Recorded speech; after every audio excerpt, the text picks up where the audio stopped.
How to connect Reolink camera to Wi-Fi. In this video, I'll guide you through how to connect your Reolink camera to Wi-Fi step by step.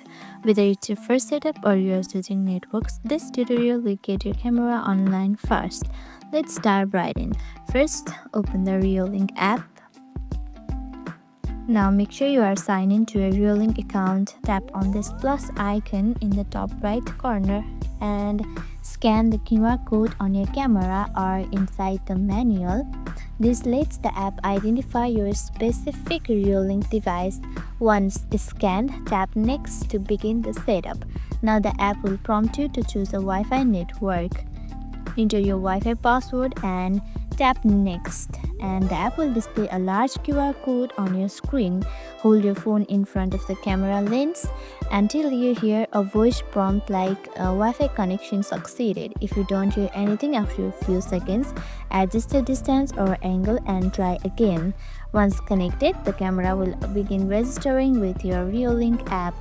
Now you'll be prompted to create a device password. Create it, and then your Reolink camera will be connected to Wi-Fi. And that's it. I hope this video helped you. If it did, make sure to give this video a thumbs up and subscribe for more tips and tutorials. Thank you for watching.